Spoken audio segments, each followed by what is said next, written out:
Let me remind you, you don't belong here. The shock she felt wasn't from the coffee's heat, it was from the silence that followed. The hot liquid slid down her blouse, darkening the beige fabric as it carved a burning path across her chest.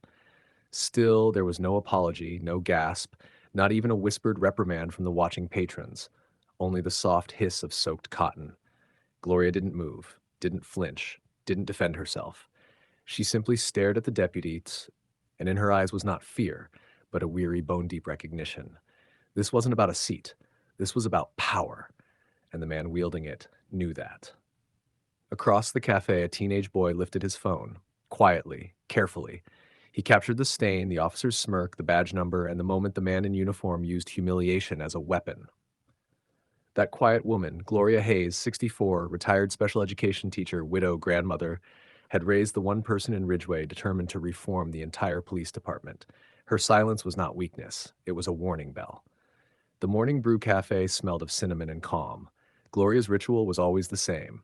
Second booth, 8:15 a.m., black coffee, one sugar. Predictable, gentle, safe, until Deputy Chad Rollins strutted in. He eyed her seat like territory. "You mind moving, ma'am?"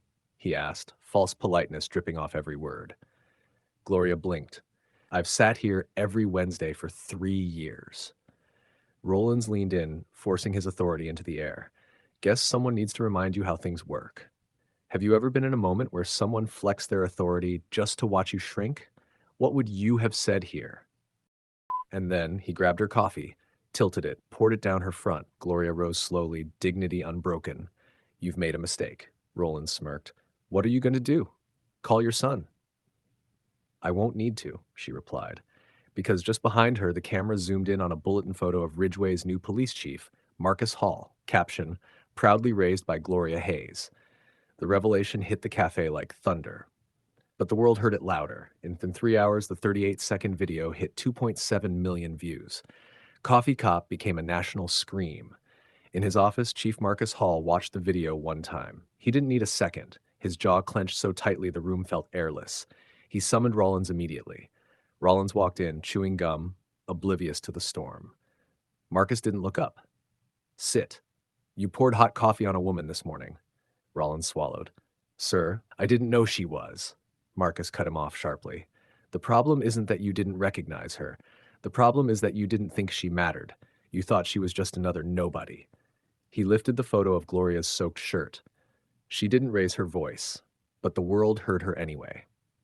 Rollins tried to speak, let him. "You're on administrative leave, effective immediately." By 7:15 p.m., Marcus stood at a podium, cameras flashing. "This isn't about my mother alone," he said. "This is about a system that allows small violence to go unchecked. I will not allow this department to become a place where cruelty hides behind a badge." Behind the cameras, his mother sat at home, silent, unreachable, and that silence terrified him more than any viral storm ever could. If you believe voices like Gloria's deserve to be heard, like and subscribe to Toss Stories. You help turn silence into strength. By dawn, a crowd silently gathered outside the station. No signs, no chants, just presence, a quiet army refusing to look away. Inside, Marcus faced his senior officers. "I've initiated an external audit," he announced. "All use of force, all civilian complaints, all unresolved files. If anyone interferes, you will be suspended." Shock rippled across the room. The mayor called, urging him to control the story. Marcus didn't bend. It got out of hand when a woman was assaulted, not when a camera caught it. Meanwhile, Gloria sat with her neighbor. Her hands trembled as she held a warm cup of tea, the first visible crack in her composure. "Mrs. Like," Whitaker murmured, "you once told me Marcus would walk through fire." Gloria whispered, "And he is, because I couldn't speak." It was the most she had said about the incident, and her voice shook. Later, Marcus received an anonymous email. Coffee Cop's history. 3 civilian complaints. 2 ignored memos. 1 unfiled report. A pattern. Buried.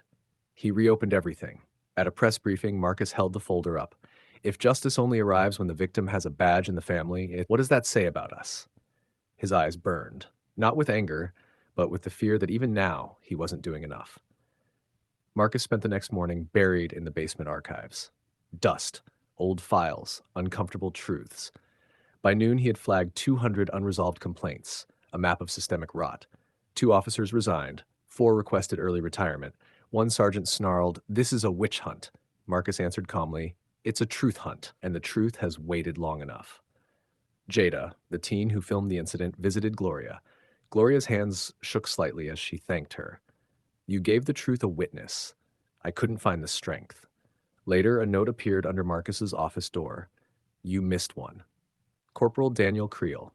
Marcus found the dashcam file. The footage froze on a terrified teenage passenger, Jasmine Carter, hands raised. Then static.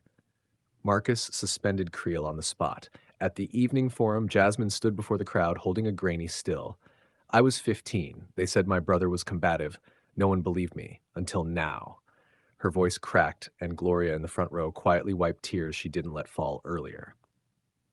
If you're still watching this reckoning unfold, tap subscribe. Stories like this deserve witnesses. Marcus's reforms triggered a political earthquake. The mayor demanded a case strong enough to fight with. "The council wants to leash this department," she warned. "I need undeniable proof." "You want ammunition," Marcus said. She nodded. "Then give me the whole war." Marcus and Cole compiled a 71-case timeline, a decade of abuse buried under resolved internally. Then sabotage hit. At 2:14 p.m., an entire wing of the station went dark, servers offline. Complaints inaccessible. Someone was trying to wipe the past clean. The next day, an edited clip of Marcus surfaced, twisted to look like he was targeting officers. The smear traced back to Captain Harlan, suspended. As the opposition grew, so did the community. Mothers formed voices for justice. People shared their own stories online. Truth multiplied. Then, a Molotov cocktail shattered the mayor's office window. Marcus stood with her at the smoking doorway. Her voice trembled. "Is this worth it?" He looked at the flames. "At this point, it has to be. Would you have the strength to keep pushing when the system fights back this violently? What would you do?" Monday. City Hall overflowed. Mayor Lasker stepped to the mic and rejected the oversight motion. She slammed the 71-case file onto the podium. The council had no choice. The motion failed. The inquiry against Marcus intensified. He faced them head-on. "Suspension is not punishment," he said. "It's protection. For the citizens our badges promise to serve." Jasmine's mother testified through tears. "They shut my daughter down until Chief Hall listened. Not as an officer, as a human being." 2 weeks later, the verdict arrived. Marcus's actions were necessary reform. He didn't celebrate. He went home. Gloria watched him quietly from the porch. "You're tired," she whispered. Marcus nodded. "I just didn't want to lose myself." "You didn't," she said softly. The next morning, he taped a note in the station lobby. "To every citizen who has ever felt unseen, I see you. To every badge that forgot its purpose, I remember." Then came the final full circle moment, the Morning Brew Cafe. The same booth, the same window, the same sunlight. Gloria stood at the counter, hesitant, her first time back since the incident. The barista approached quietly, gently placing a fresh cup of black coffee in front of her. No spectacle, no pity, just respect. A quiet reclaiming. The teenage boy who filmed the incident gave a small nod. A woman touched Gloria's arm. A man removed his hat. It was the cafe that took her dignity. Now it returned it, without a single word. Outside, a child tugged Marcus's sleeve. Did she get justice? Marcus knelt. She got her voice back, and sometimes that's even more powerful. From the other side of silence, toss stories. If this story moved you, tell us in the comments what justice means to you. Don't forget to like that, subscribe, and share this story. Because silence protects power, but stories, they protect people. And the reckoning is far from over.